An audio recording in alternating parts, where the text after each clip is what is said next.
markets as we speak, because as we know, the RBI has kept a status quo. They've gone ahead and hiked the FY24 GDP forecast to 7% from a 6.5% earlier. There is a mild recovery that's coming in terms of the markets as well. From the lows, we are now again trying to scale back. Let's see if we close above the 21,000 level, because that's going to be interesting to watch out for in today's session. Let's quickly pull up the Bank Nifty and see what the Bank Nifty is doing in trade.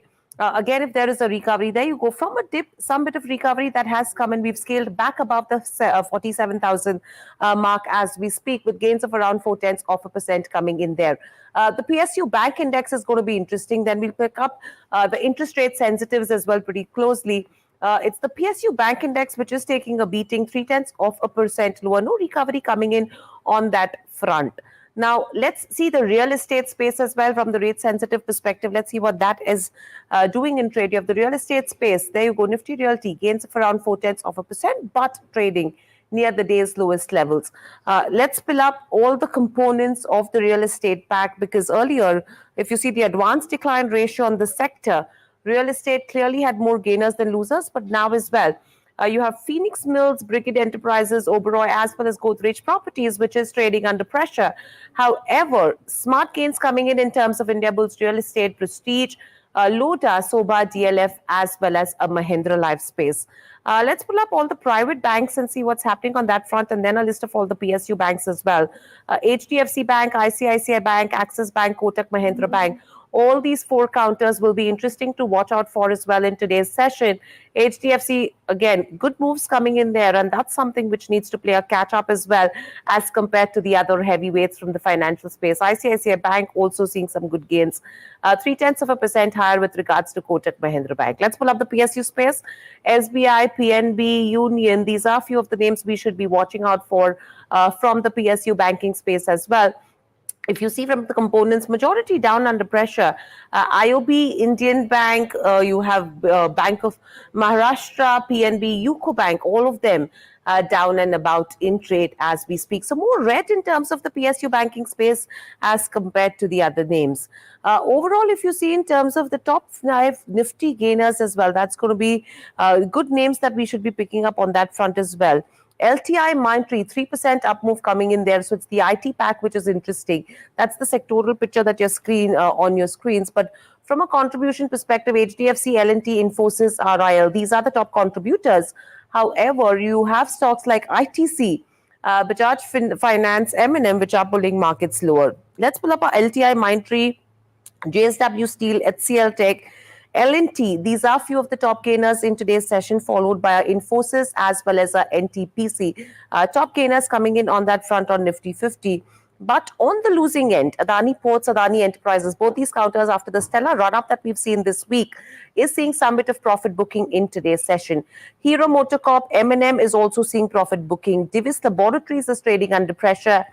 You have BPCL as well as ITC, followed by Maruti Suzuki, which are down in trade. Let's pull up the mid cap as well as the small cap index and see what the action is looking like on that front, because taking 21,000 into consideration, everyone's talking about the participation to come in from large caps, but there you go. A pretty flattish move in terms of mid caps, but you have a LIC Housing, REC, Z Entertainment, all these counters seeing some smart gains in today's session, followed by a Coforge, Emphasis, as well as a PFC. In fact, with the PFC, let's pull up a REC also on the screens, because both of these counters have seen a stellar run this year so far. But clearly, you do see the mid cap as well as the small cap IT space, which is being pretty strong. Let's look at the stocks which are losing in terms of the broader markets, because that's going to be an interesting space to watch out for. We are just getting visuals from the RBI press conference as well as we speak right now. We will cut into it shortly to see what they have to say. But these are visuals that we are picking up from the RBI headquarters right now. Clearly, they are going to focus on the withdrawal of accommodation is what we've picked up so far. These are just visuals that we are picking up so far from the RBI press conference. But back to the markets. Let's just quickly pull up the Bank Nifty on the screens as well and see if anything's happening on that front as we speak. But overall, if you see in terms of the smaller names as well, or newsmakers, you have names like GMR as well, which has been focused. But let's quickly head across to the RBI and see what the press conference has in store for all of us.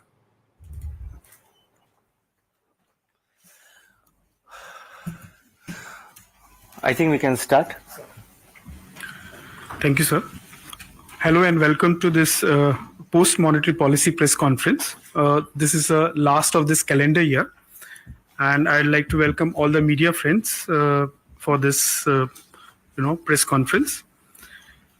We have with us Honorable Governor Shri Shaktikanta, Deputy Governors Dr. M.D. Patra, Shri M. Rajeshwar Rao, Shri T. Ravi Shankar, and Shri J. Somanathan. Also with them are our senior colleagues, Dr. O.P. Mal, Executive Director, Dr. Rajiv Ranjan, Executive Director. So we'll begin the press conference with your opening remarks. So may I request you to do the opening remarks? Good morning. Thank you all of you for being here. And I think in future, just governor will be better than honorable governor. So, okay, I would like to make a few observations to capture the essence of today's monetary policy. And I would like to make a few points. First, the years 2020 to 2023 will perhaps go down in history as a period of great volatility. Number two, India's GDP growth remains resilient and robust as reflected in our projection of 7% growth for the current year. Third, on the inflation front, the summer of 22 is behind us. We have made significant progress in bringing down inflation. The steady decline in core inflation indicates that monetary policy is working. But don't rush into any conclusion. Please wait for the next point.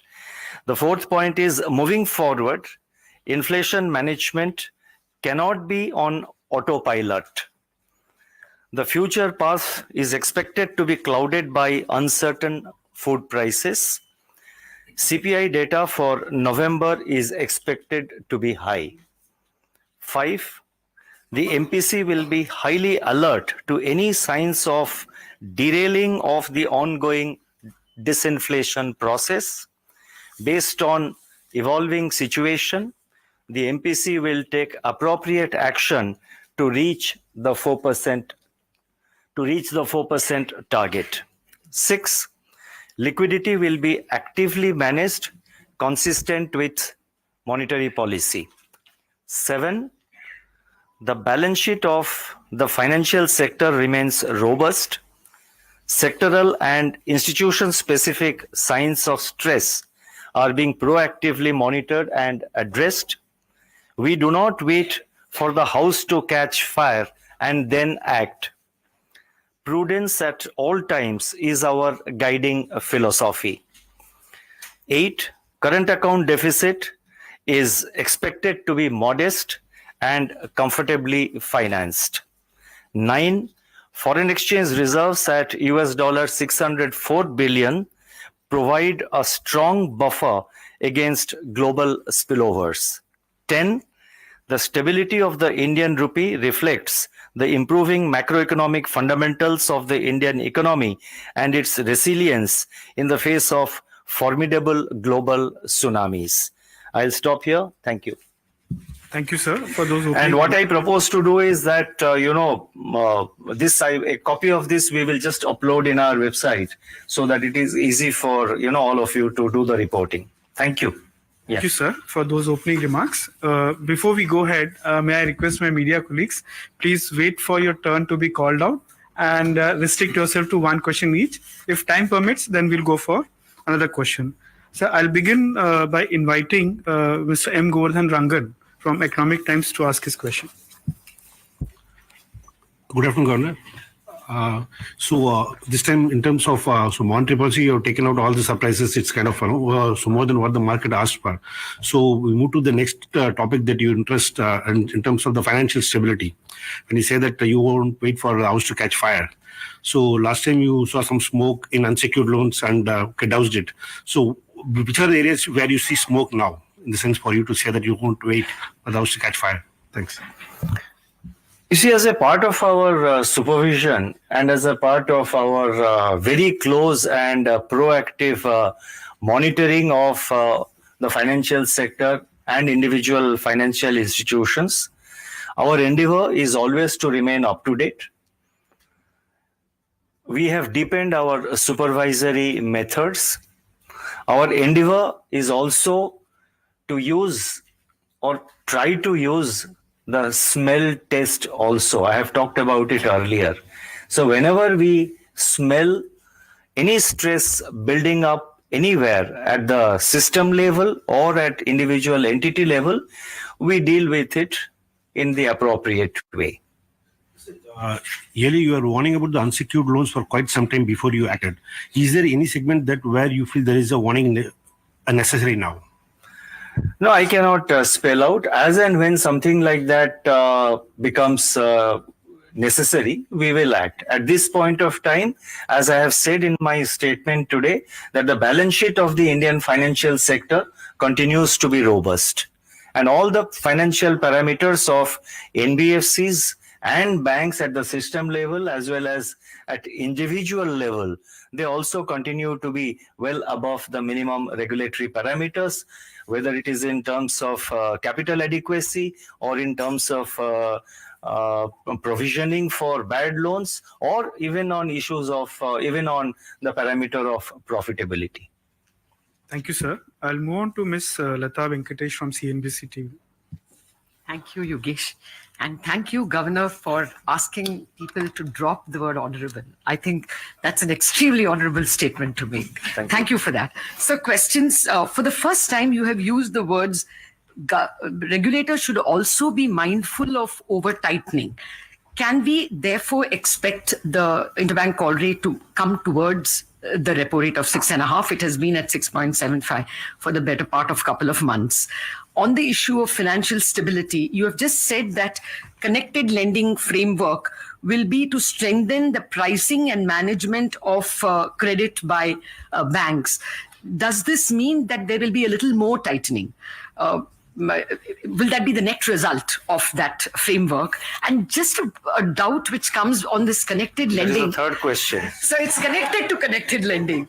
When you announced the unsecured loans, was there a worry that bank loans are going to stock market? Because there was a report from Ashish Gupta that derivatives are now 400 times. Okay. Is there any fear that this money is going there? Whatever was in our mind, we have spelled out. These are precautionary measures which we have taken. Our endeavor is always, our effort is always to act proactively before the, the bubble bursts, before the stress builds up. We act, our endeavor, our effort is always to act proactively. And I have stated very clearly that these are preemptive measures, which we have said. Just hold on. And with regard to connected lending, I would request DG Rajeshwar Rao to please answer that question. And with regard to the other thing which you said about mindful of over-tightening. That over-tightening, we always take a balanced call. I would request DG Michael Patra to reply that. I will supplement thereafter if need be. So first DG Rajeshwar Rao and then DG Michael Patra. Thank you, Governor. I think there is a bit of a misunderstanding between interconnectedness and connected lending. When we talk about connected lending, it's essentially the lending to persons who have the position to control or influence the decision of a lender. So it is in that context that this guideline on connected lending is being conceived of. Right now, the regulations vary between the regulated entities. There are scattered provisions. So in order to bring about uniformity in the process of these regulations, we are coming out with some draft guidelines which will help to clarify the position and have a uniformity in the regulatory approach to connected lending amongst all regulated entities.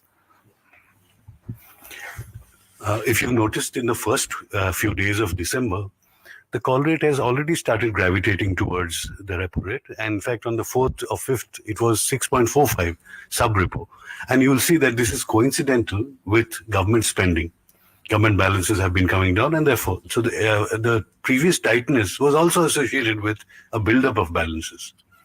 Okay, and on the over-tightening, I think I'll let the author. You see, we have always tried to take a balanced call. And this is not the first time that we have said. what is our monetary policy as prescribed in the law? Primary target is price control in terms of maintaining 4% inflation, which I have emphasized. I have emphasized it very clearly in my statement that 4% is our target. I mentioned it again here in my opening remarks.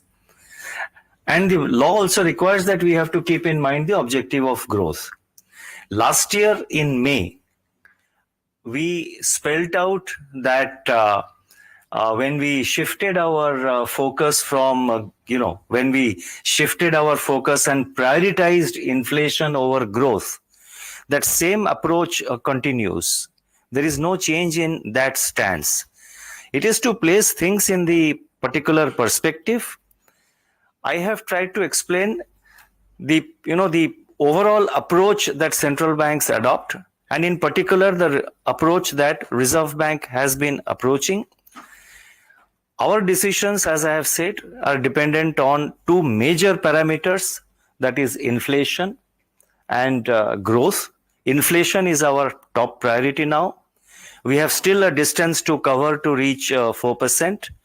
So therefore, the use of the risk of over-tightening should be read along with the previous part, the previous sentence, where I think I have said that a few months of good data should not push us into some kind of a complacency. And the fact that inflation has come within the target range also should not lead to any kind of complacency.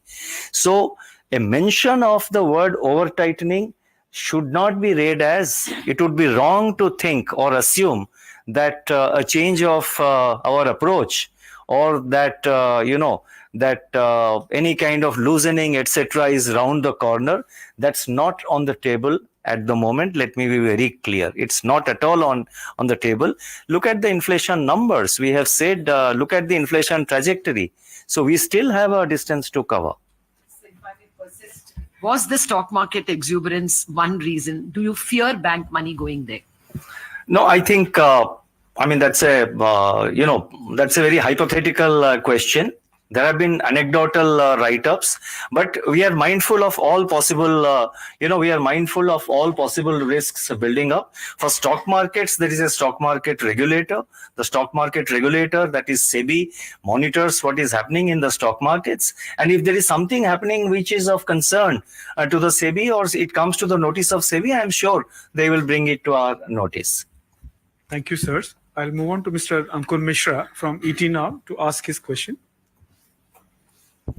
Sir, thank you, Yogesh, sir. I want to draw your attention towards the announcement which was made in the last policy. You had warned about unsecured loans portfolio, and later on there was announcement from Reserve Bank of India. One, I want to understand that a few of the players have said that they are going slow on sub 50,000 or small ticket size loans. Did you see some problem there particularly? And another thing, NBFCs had also claimed to have reached out to you regarding the problem which will be arising out after the circular which you have issued. Is there some rethinking? Have you done some discussion? Would you like to take that question? Sure. Thank you, Governor. See, as it was mentioned while making that announcement itself, that it's a preemptive measure to bring certain prudence and to bring an end to any sort of exuberance that may be exhibited by certain lenders. And effort was made over the previous 3-4 months by way of sensitizing the players to put adequate internal control measures to ensure that the risk buildup is avoided. As the market was not responding enough to that, there was necessity for, as we had mentioned earlier, that we watch the data. And basis the data, we have taken certain measure to strengthen the prudential measures that the regulated entities have to put in place. So it is too early to see or pass a conclusion as to what sort of effect it is taking, but at least from our interactions with the market participants, the financial system, as well as some of the articles, are alluding to the fact that there are risk management practices are getting better, underwriting is getting better, and any business model that is likely to throw up an enhanced risk is curtailed. So that is our intention. So it is not to curtail the growth, and we have taken care to exclude growth drivers, the segments like home loans or vehicle loans or to the small borrowers or to SSG. Those segments have been kept outside of this purview. So we would expect the lenders to conduct themselves and draw their business models in a manner in which an avoidable risk buildup is mitigated. After your assessment, sorry, sir. After your assessment, is there also consideration, as I mentioned about NBFCs, that you are having some kind of discussion with problems which are faced? See, essentially, these measures were intended to address the interconnectedness that was building up within the financial system, and also to curtail, because as we had highlighted, it was growing at about 24-25% on a year-on-year basis as compared to the rest of the system that was growing at about 12 to 14%. So that particular segment of bank lending to NBFC had to be kind of calibrated, so that we have tried doing it through the risk weight. And also the NBFC's growth in certain segments was an outlier. Again, that particular segment we have to add risk weight. So it's a kind of a prudential measure at this point in time. It is not to deny liquidity. It is not to ration the lending. It's only we would like the lenders to have adequate risk weights put in place, limits to be set in place for a prudential monitoring. That's all. Thank you, sirs. I'll move on to this side, sir. Today, one TV channel has been launched, NDTV Profit. I'll request Vishwanath Nair to ask his question from you. Thank you so much, Yogesh. Governor, first question, I mean, my point that I want to ask you is whether this 5 policies of no action and maintaining this withdrawal of accommodation stance, does that inadvertently communicate a neutral stance to the market? Because you are not neutral yet, but 5 policies of no action could indicate that. That is 5 policies of no action and as well as maintaining the withdrawal of accommodation stance. Does that communicate a neutral stance to the market by any chance, that you are neutral on rates? No, I don't know on what basis you are reaching that conclusion. We do not communicate anything inadvertently. Let me make it very clear. All our communication is carefully prepared. We are aware that, the markets and the media, you analyze each and every corner of the statement, the comma, full stop, everything. So we are very careful in our communication. There is no inadvertence in any of our communication. So if somebody is assuming that it's a signal to moving towards a neutral stance, I think it will be incorrect. It will not be correct at all. You see, you look at the inflation trajectory, we are still away from 4% target. And that is why and we have said that monetary policy continues to remain actively disinflationary. So therefore, one should not, it would be a mistake to read that we are giving any kind of signal towards a move, any kind of a signal that we are moving towards neutral. That would be a wrong interpretation. Thank you, sir. I'll invite Mr. Manojit Saha from Business Standard to ask his question. Good afternoon, sir. Is RBI comfortable with a EMIR compliant MOU with ESMA? Does that addresses the concern of inspection, audit, and possible penalty? Is RBI comfortable with that? And also one clarification. You didn't mention the word OMO this time. The sword was hanging. Sorry? You didn't mention the word OMO this time. Okay. The sword was hanging for the last 2 months. So can we assume that it's off the table now because liquidity has been tight? It's tight. We have said, I'll take the OMO question, and with regard to the ESMA part, I will pass it on to Deputy Governor Ravi Shankar. We have not said that it is off the table. We have announced that in the last meeting.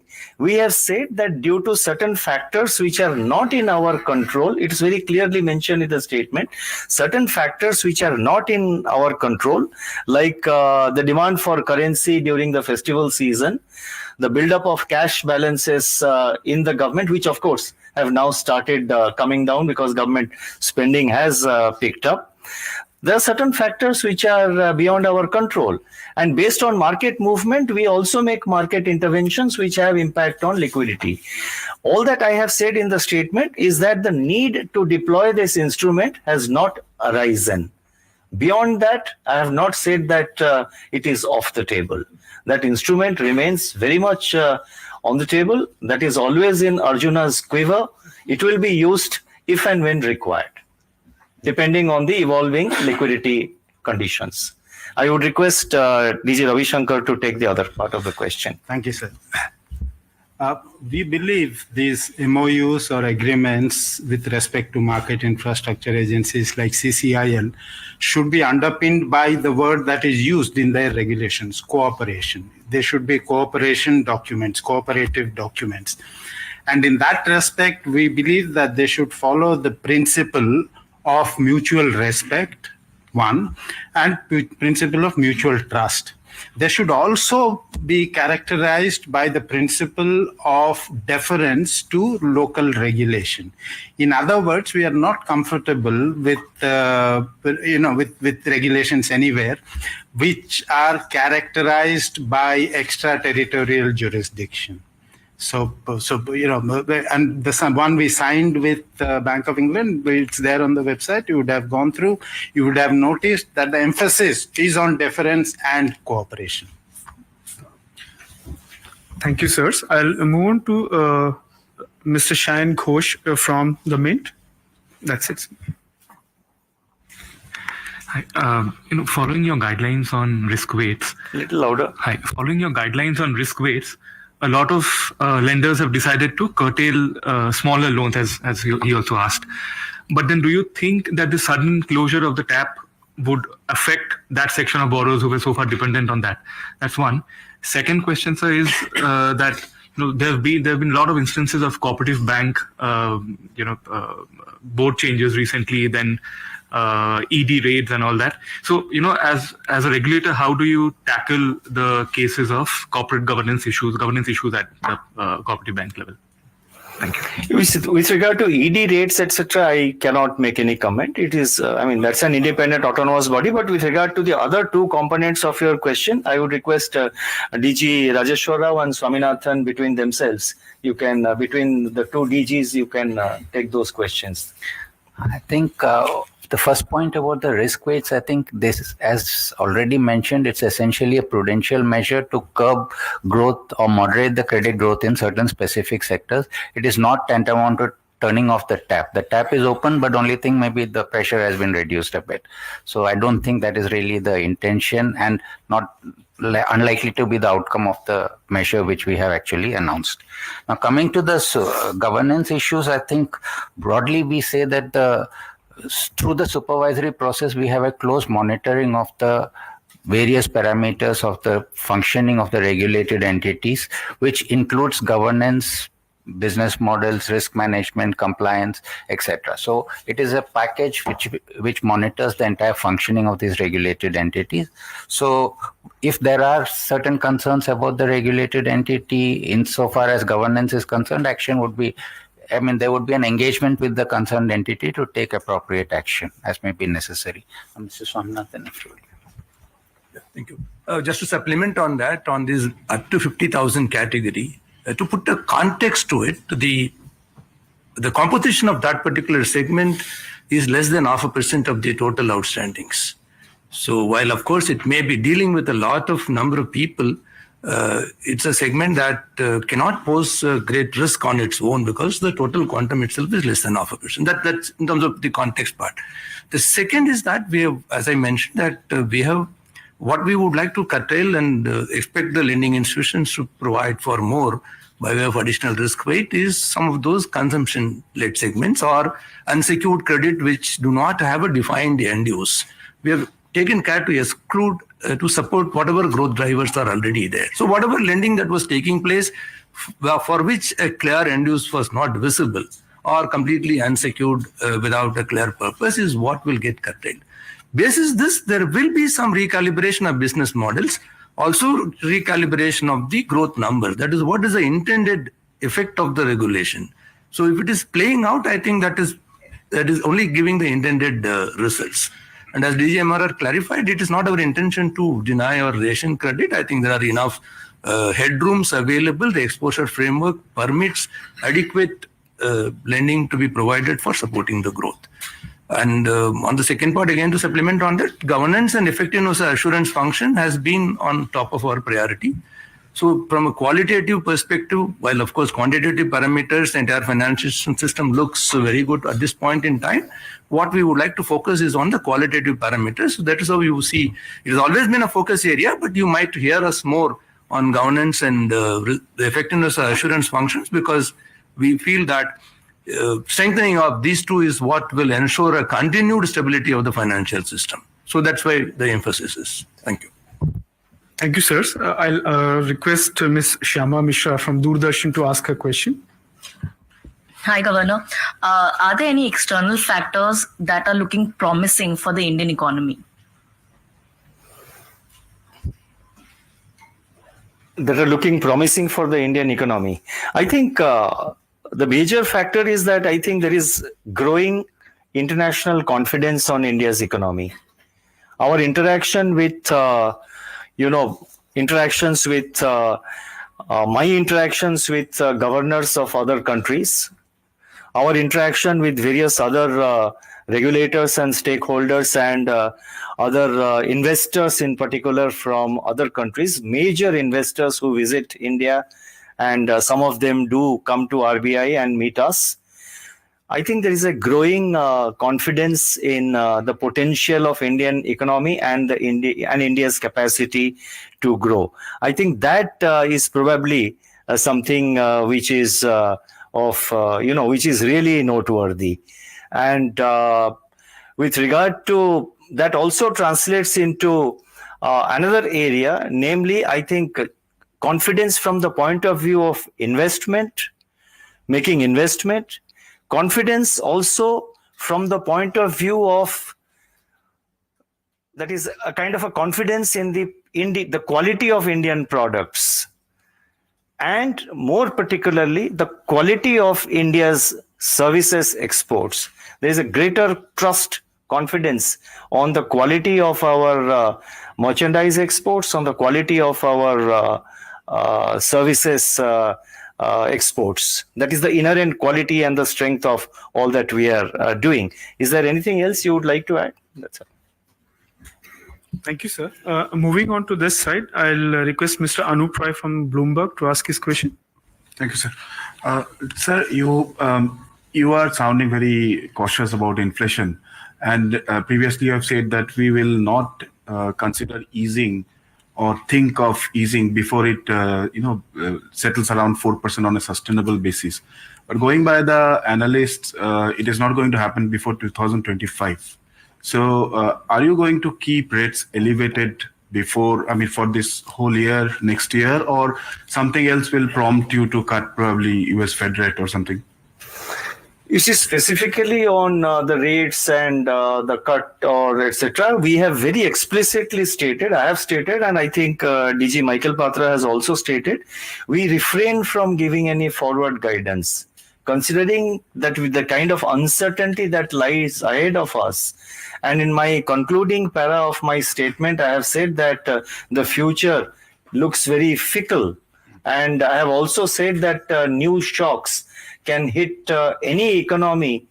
It can come from anywhere and hit any economy anytime. So if that is the level of uncertainty, and if our inflation is still quite away from 4%, we just cannot give any forward guidance about whether we will tighten further or we will loosen or what we will do. Everything depends on the evolving situation. It is not possible in the current situation for anyone, any central bank, to give a forward guidance. You would have seen that the level of forward guidance also given by many central banks internationally have, now sort of have come down. Thank you, sir. Thank you, sir. I'll move on to his right. I'll invite Mr. Roisuke Hanada from Nikkei Asia to ask his question. I want to ask about the general assessment of the Indian economy. As everyone aware, the latest GDP statistics show the robust growth. However, at the same time, some private institute reported that the jobless rate temporarily recorded over 10% in October. I understand it's not the government official statistic, but what do you think about the current and future expectation regarding the employment environment in India? We have analyzed all these aspects in great detail internally. I would request DJ Michael Pathur to please take that question. There are now very credible official statistics on employment. So I will refer you to the periodic labor force survey, which is put out by the government of India. That has been conducted since April 2017. So you have a consistent series right from 2017 July. And if you look at those data, which are available right up to September 2023, you get the labor participation rate, the worker to population ratio, that is the amount of employed people in the population, and also the unemployment rates, not only for the country as a whole, but for women and men, and also for urban and rural areas. So if you see the labor participation rate, it is at its highest level ever. People wanting to or seeking work. And as regards the unemployment rate, it has fallen to 6.6%, not 10%, and that is probably the lowest in the series right now. Thank you. Thank you, sir. I'll invite Mr. Piyush Shukla from Financial Express to ask his question. Good afternoon, Governor. Good afternoon, DGs. Sir, the transmission of your rate hikes done through the last year and this year, it's not reflecting in large banks' savings account deposits. What are we doing about that? Like Lata ma'am said, a lot of people are packing money as well in mutual funds. So small banks are not able to register any growth in their CASA, minuscule, single digit, lower single digit. So what's actually happening there? And secondly, sir, the willful defaulter circular, which you've asked banks to apply within 6 months, there's a representation I hear made by IBA to extend the timeline to 1 year. So any update on that? Thank you. The first part related to transmission on savings rate of large banks. Okay. Now, with regard to the transmission of rates, that information I have provided, the numbers I have provided in a footnote to the statement. It's there. You might have already noticed it. You are talking about the savings and yes. Bank interest rates. You also referred to more and more money is going into mutual funds. Now, that is the function of the economy. That is the function of the market. And that is a decision which each individual has to take where he wants to put his money. How much money he wants to keep in banks, how much money he wants to put in mutual funds, where all he is going to deploy his money or his savings. So we cannot really, have anything. I would not like to say anything on that. With regard to savings bank interest rates, you are right. They haven't seen much increase. But as you would appreciate, the interest rates are deregulated, and any sort of introduction of any kind of administered rate for any component of bank deposits would be a very retrograde step. So we have no such ideas. It's a commercial decision which the banks have to do. At times you would have noticed several banks also do increase their savings account interest rates, because depending on their own liquidity assessment or depending on their own assessment of their own requirement and the balance sheet. So it's a decision which is left to the banks to take. So far as RBI is concerned, the interest rates, as you are aware, are deregulated. If I can come in on that willful defaulter. Yes, on the willful defaulter. On the willful defaulter case, representation, if I may say so, the entire draft circular has been put in public domain for comments. We have received feedback on the circular, and we are in the process of analyzing them before we refine and finalize the circular. So this feedback also will be factored in while taking a final decision on the circular. When will final circular come, sir? No, we are just in the process of analyzing, so shortly. Thank you, sirs. I'll move on to the left. Mr. Mayur Shetty from the Times of India. Thank you, Yogesh. Governor, I wanted to know the thinking behind the announcement on the RBI providing cloud services. Is this an extension of the principle of data sovereignty and asking payment companies to have on-soil storage of data. And I had another question on growth. What makes you so confident of growth given all the commentary that we are hearing on sluggish private investments, uncertain rural demand, and slowing import demand also?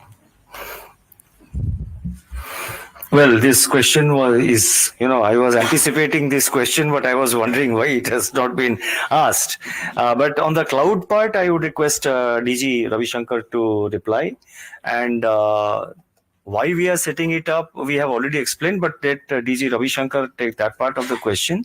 And about our confidence with regard to the growth, let DG Michael Patra reply. I'll supplement if required.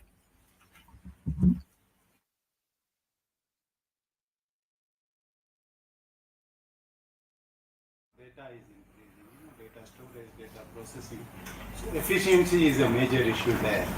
And currently, there is this data is sometimes kept in house on premises, sometimes in other clouds. We thought the basic driver behind this is to provide a structured, scalable data storage and data processing facility, which is why the cloud has been thought about. The idea is to ensure security, integrity, and safety of data. It has got nothing to do with data sovereignty that you have referred to here. What services will be provided and all will be determined in the course of time, whether it will be infrastructure as a service, which is a storage, or whether it will be platforms that will be provided, whether it will be software that will be provided. Especially for smaller entities, cooperative banks and those things. This provides a lot of efficiency in terms of scale, because for each one to maintain their database and all that would involve a large amount of investment, skill and all that, which this cloud is expected to provide. This cloud will be by financial sector entities, as we have clarified, going forward. At this point of time, our idea is to just give it a push, let it start off, and then let the system manage. Like a digital public infrastructure. It's like a digital public infrastructure. Will it be under NPCI or? No, we have said that at this point of time, IFTAS will create it and run it. Going forward, it will change. Yeah, on the growth part, you can. Yeah. As you know, the first half's estimates have beaten all estimates, including ours. And if you just sort of put that actual number and the projections we made in the last policy together, you'll come with number close to 7 or at 7. 6.86. 6.8, so 6.9. Thank you. But if you look at October-November data, the high-frequency data which we use for our nowcasts, they are all very robust right now. So if you just take October-November data, you'll exceed 7. So at the current time, 7 is like a conservative estimate. Thank you, sirs. I'll move on to, Ms. Swati Bhatt-Shetty from Thomson Reuters. But let me just, talk about, you talked about the rural demand you talked about now, and also you referred to CapEx, or perhaps I would like to touch upon it. Now, rural demand, despite late Kharif harvest in certain parts of the country, Kharif, the Rabi sowing, 2/3 of it is already complete. Secondly, we have also seen that the two-wheeler sales, they have posted a significant turnaround, and in fact, according to the data provided by the Federation of Automobile Dealers Association (FADA) for the 42 days festival period during October and November, the retail sales of two-wheeler recorded a growth of 20.7%. FMCG volumes in rural segment have also shown improvement. In fact, they are growing at about 6.4%. Right from the beginning of this financial year, right from April onwards, the rural demand for FMCG is steadily picking up. And as per the latest data, they have grown by about 6.4% in the second quarter, in the whole of second quarter. This is FMCG volumes in the rural sector. Then also very interestingly, the demand for MG Narega, Mahatma Gandhi Narega, that demand also has declined for the first time in this financial year during the month of November by about 4.6%. So that is why we are saying that there are signs that rural demand is also turning around. Now, with regard to investment pickup, government capex continues to be very strong. In fact, the general government capex, that is capital expenditure undertaken by both central government as well as the state governments, they recorded a growth, capital expenditure of general government recorded a growth of 36.7% during the period April to October. In the first 7 months, from April to October, 36.7% growth in capital expenditure. Secondly, private capex is also showing signs of revival, particularly in sectors like petroleum, steel, cement, and chemicals. Capacity utilization has now reached a kind of a threshold. In fact, it is higher than the long period average at 74. So it has reached a point where we can expect private investment also to start picking up.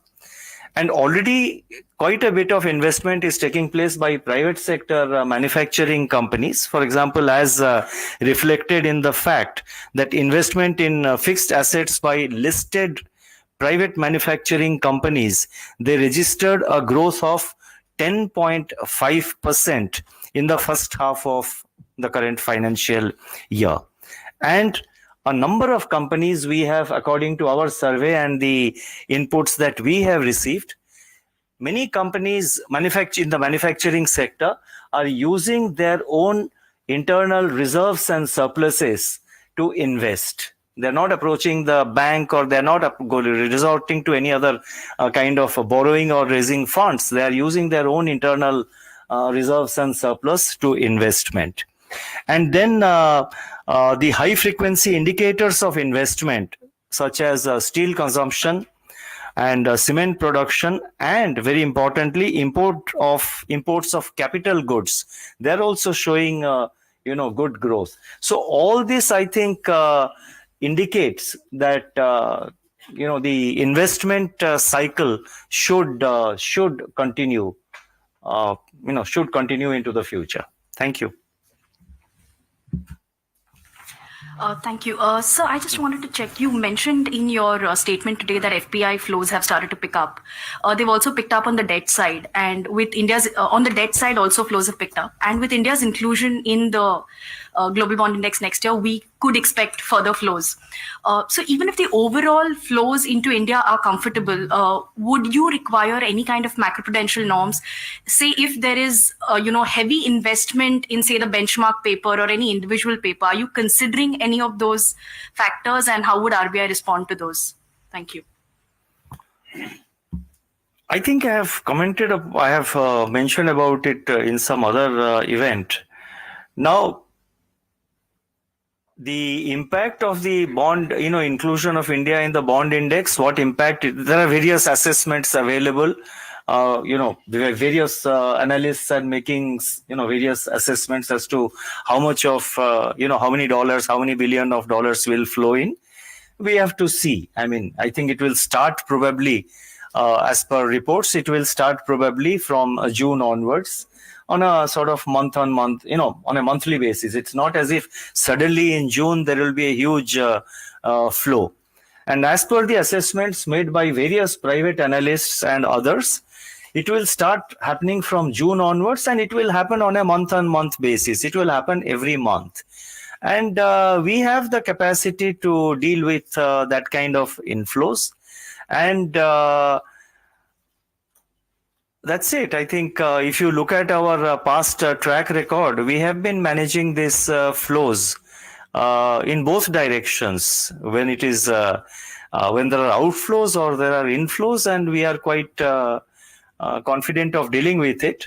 And it will be a kind of a steady inflow that will, if materializes from June onwards. So we should be able to deal with it. So apart from the You want to add so- anything, Ravi Shankar, or something you wanted to say? So just one question. Or I'm you just want to say clarifying my something? question. Yeah. So I was talking about if there is heavy investment in one particular bond, would that be a matter of concern? Overall flows may be comfortable. You've been managing those, but say the benchmark bond, if say a percentage of ownership in one bond becomes, very heavily foreign owned, is that going to be a cause of concern?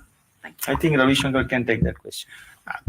I think we should cross the bridge when we come to it.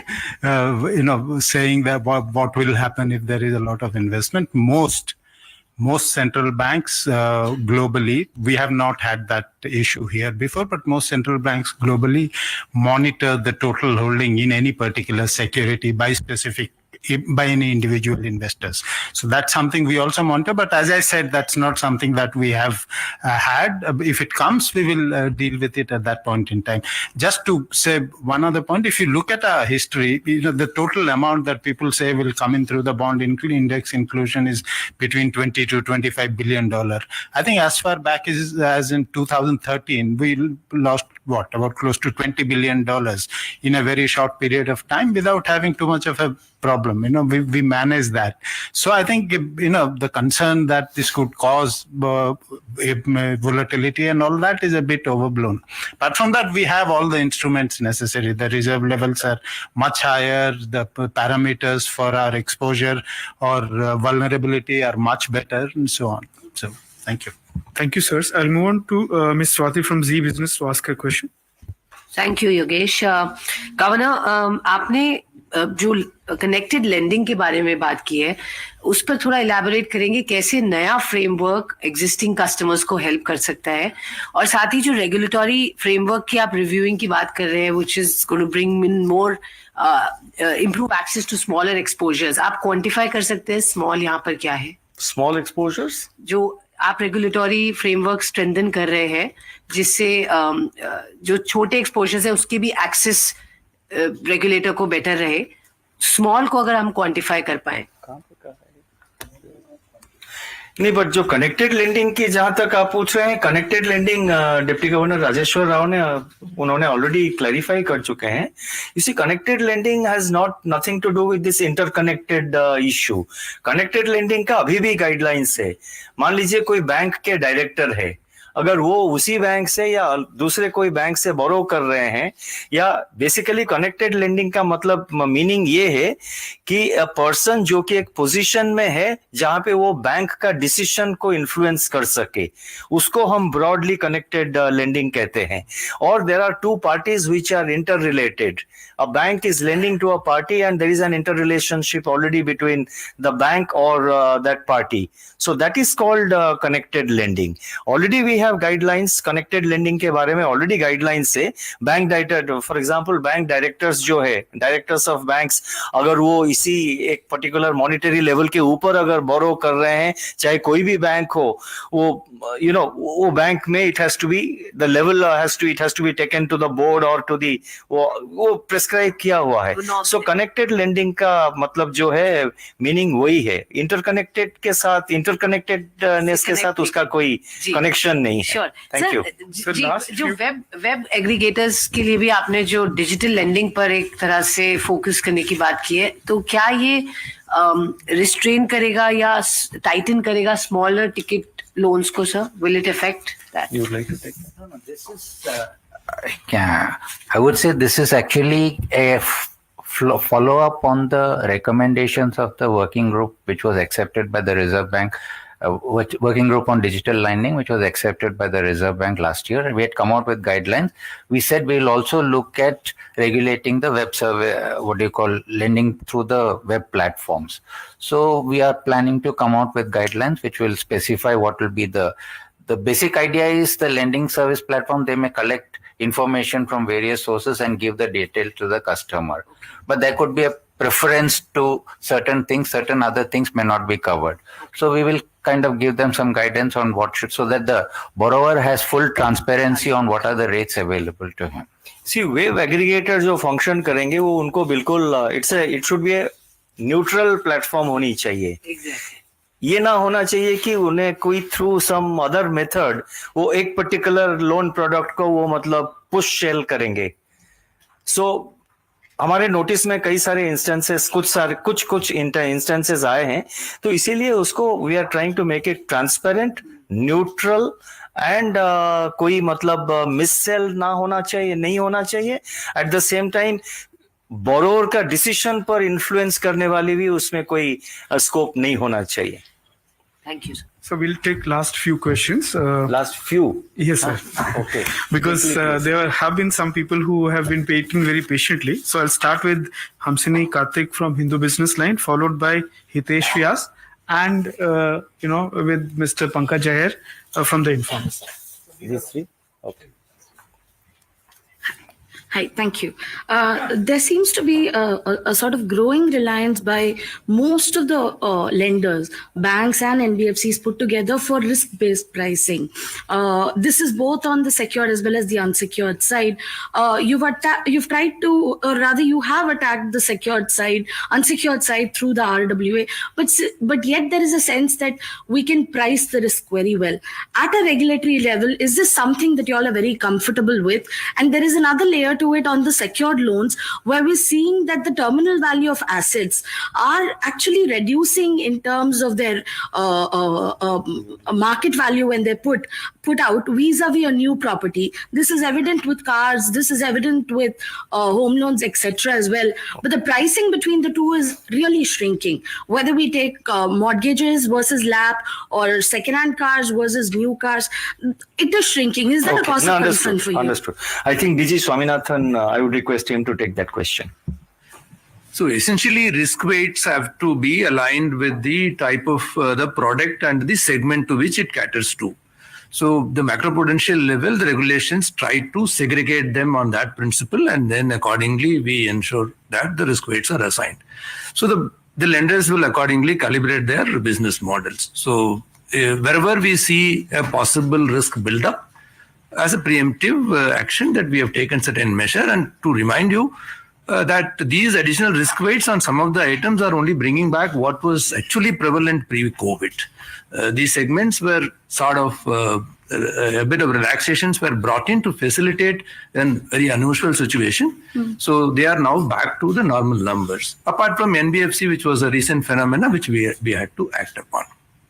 So it is towards that effect that wherever there is additional risk buildup, that has got to be addressed. The second part of your question, I'm sorry, I didn't get it. What was the second question that you asked? Earlier, we used to have at least 200 to 300 bips gap between a LAP and a mortgages. That is shrinking. It's now around 70 bips. Okay. See, this is essentially, we have guidelines which are clear in terms of how pricing will have to be done, whether it is an MCLR-based lending or an external benchmark linked rates, how and the risk premium and the operating cost can be calculated and arrived at. So this is what is the guidance that we can provide for. Beyond which, what exactly should be the applicable or effective pricing for a particular product or a segment of customer is purely driven by the policies approved by the boards of the respective lending institution, and also their business model and focus areas, and in line with their risk appetite framework.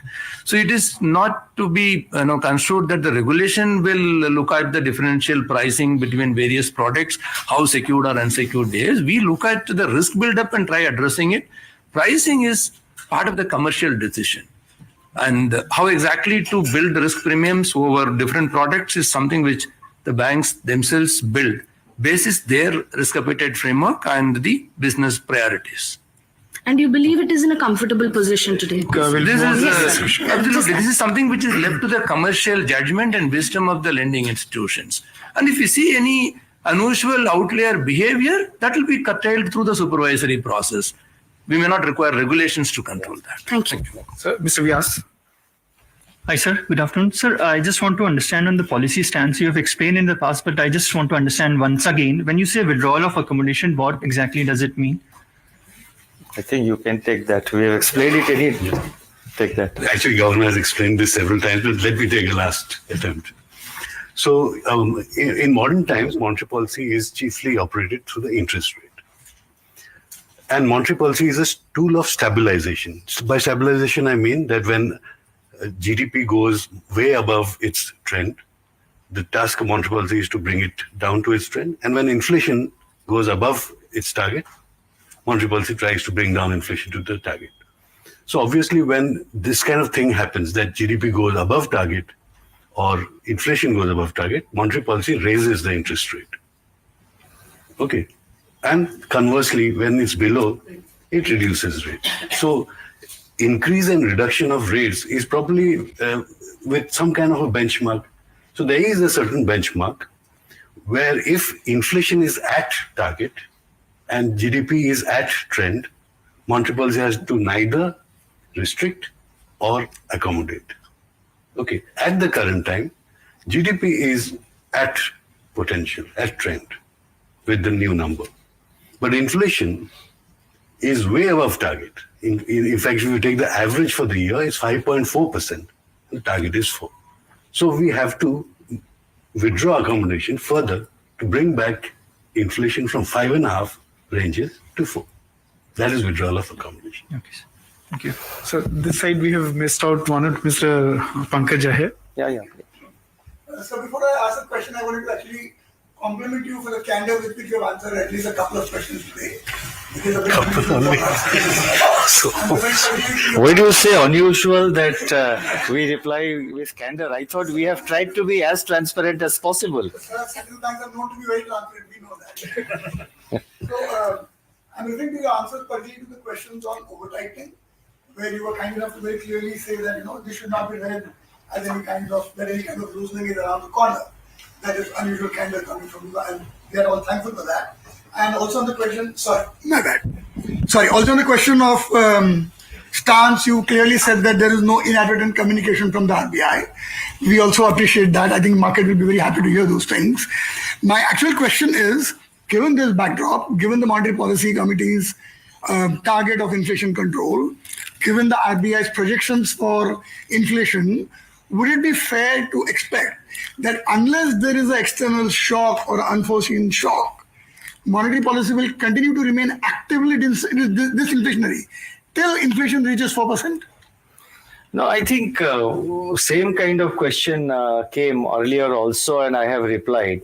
We are not giving any forward guidance about we are not giving any forward guidance about our specific actions with regard to stance or with regard to the rates. With regard to stance, the Deputy Governor has explained what is meant by withdrawal of accommodation. So you can interpret from that when the RBI will probably, if that situation materializes, that can be a situation where RBI can think of changing the stance. But at the same time, reaching 4%, I would just like to supplement, reaching 4% should not just be a one-off event. Exactly.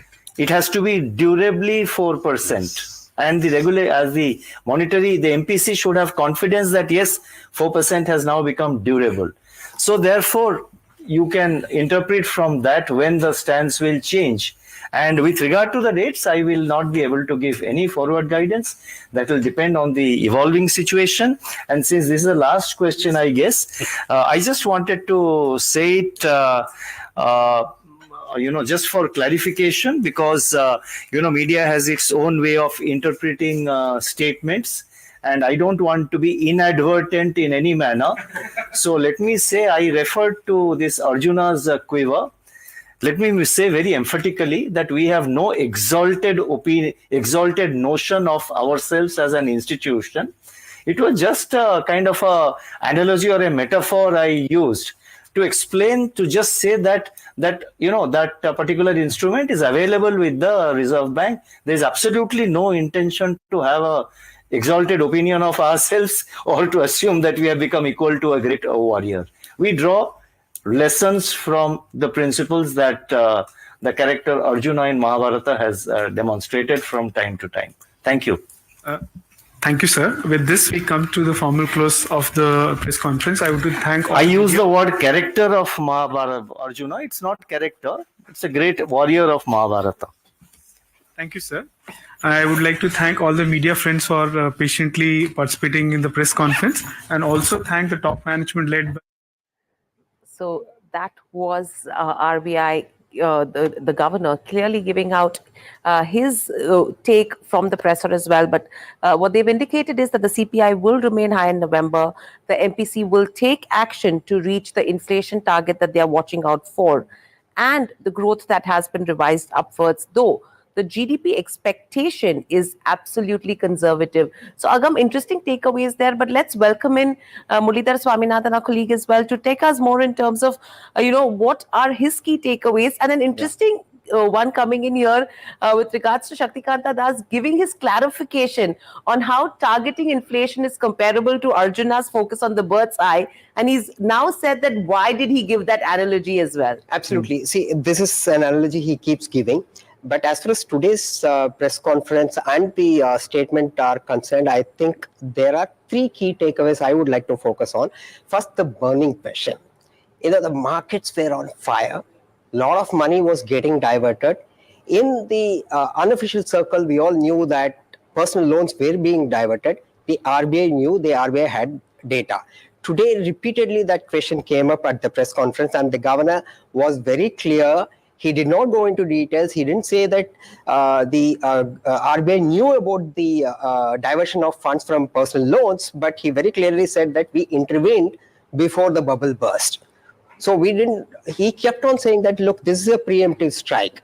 So therefore, now two questions arise: whether that has been controlled and whether that will continue. Then he went on to say that, look, there is a separate regulator for the stock market, and if SEBI finds something and if they tell us, then we will act.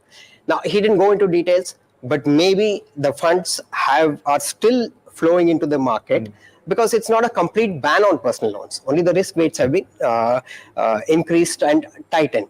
The second question, very important one, is that there is no change in stance. There is no way, no clear. He used the thing.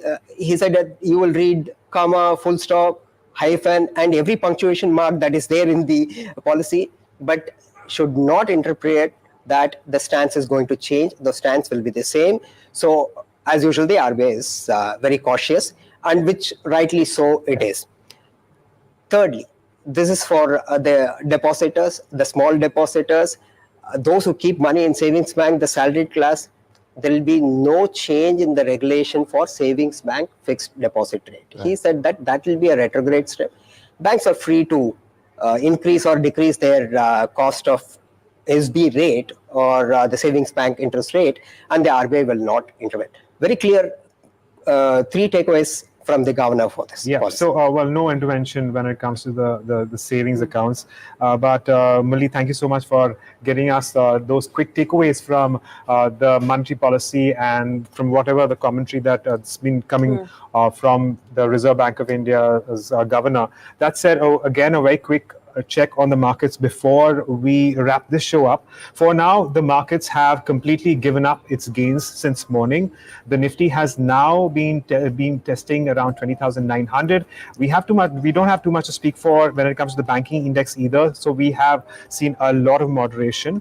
That said, we continue to keep an eye on indices. But on that note, it's a wrap on this show, but lots more lined up on the other side. Hiral? Right.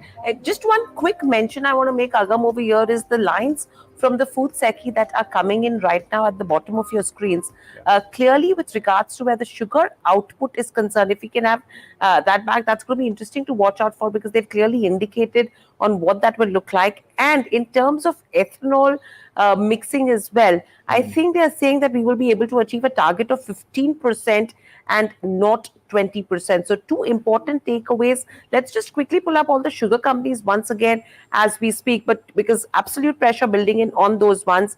Praj Industries, Bajaj Hindustan, Balrampur Chini, these are few of the names, and a Sakti Sugar. All of them seeing some massive cuts in today's session. There you go. Praj Industries, 12 to 13% is the kind of cuts that we're seeing. Bajaj Hindustan as well as the Balrampur Chini also, which are in focus on the back of this. But clearly, important statements coming in from the food secchi as well as the oil secchi with regards to where ethanol blending goes, as well as in terms of where sugar production is concerned. But completely out of time. With that, it's a wrap on this edition of our special coverage of the RBI monetary policy on NDTV Profit. Please stay tuned.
Good afternoon, welcome. You're watching Market IQ on NDTV Profit. Markets come off the day's highs after Nifty scales 21,000.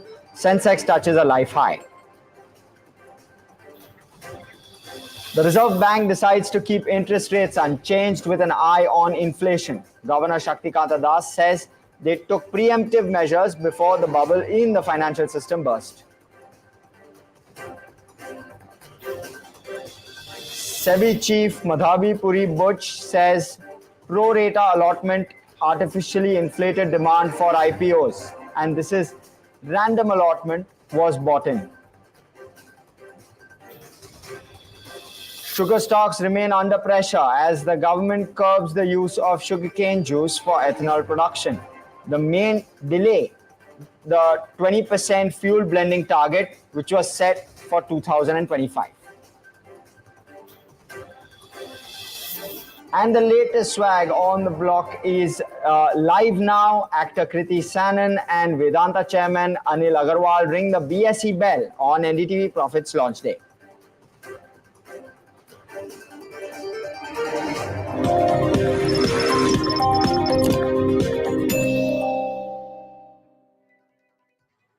Good afternoon. You're watching Market IQ, where you'll get all the national, international, and market updates. I'm Smriti Chaudhary, and joining me is Harsh Saita. Hi, Smriti. So let's quickly have those benchmarks up in front of us, if we may. Of course, markets have lost all of those gains. We did speak about that just before the start of the show.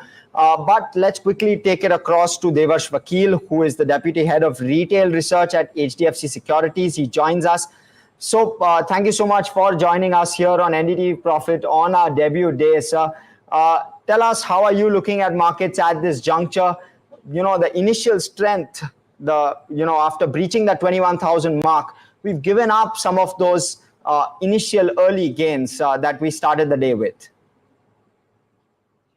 Right. So after the state election results came in, markets had a bout of short covering. And I think if we study the data from the derivative markets, I think that phase is over. And with the events like RBI's monetary policy over, some short-term traders and investors will look to book profits because we had a fantastic run.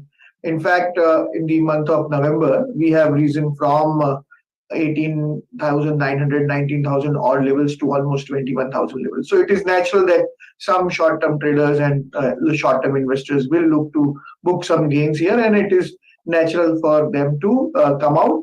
And markets are that way. It's a kind of a animal where we see some kind of profit booking at higher levels. So it is natural to expect some profit booking at this levels.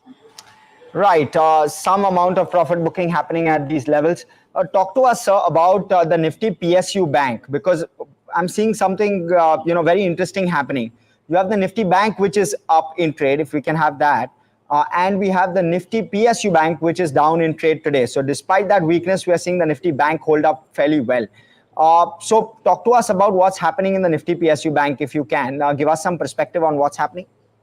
So actually, Nifty PSU banks have been a rank outperformer, and compared to the private sector banks, they have done phenomenally well. There was some expectation going into the monetary policy, and as we discussed, some profit booking is happening there. But contrary to the prices on the screen, I think that it's an opportunity. Still, we feel that there are some public sector banks like State Bank of India, where there is an opportunity if there is a correction and if it were to available at a few percentage lower from here, it is an opportunity to enter into these PSU banks and some mid-cap private sector banks like Federal Bank, so SBI and on the private side, Federal Bank. These are the banks which are our high conviction buys, and if price is correct, I would recommend investors, even if the markets are at a higher level, if you were to get in at these levels, there is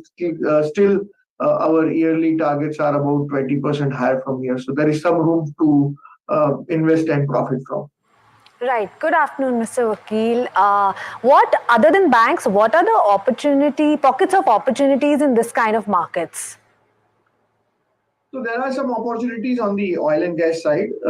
We particularly like the CGD space. In fact, today morning, our institutional research team has come out with a report on a recent listing like IRM Energy, which hasn't done well post-listing. So it is still available near the IPO price. Apart from that, stocks like GAIL and MGL, which are going to benefit from the volume growth which is going to happen. The stocks like MGL, which are going to benefit from the gap between the CNG and the alternate fuels, the high pressure, high temperature fields which they have, the margins are going to improve from there. So we do like stocks like MGL, IGL, and IRM Energy. This is the sector where we feel that still there is some value left, and our yearly targets are about 15 to 20% higher from here. So at 21,000 level, it is important to get into stocks which you have higher conviction, and if there is a correction as we expect from the market at lower level, you can safely average and increase your exposure. So I find value in the oil and gas, especially the CGD players at this level. All right. Thanks, Mr. Vakil, for that. Now, shifting focus to SEBI. The wave of oversubscription in the IPOs has caught the attention of the market regulator.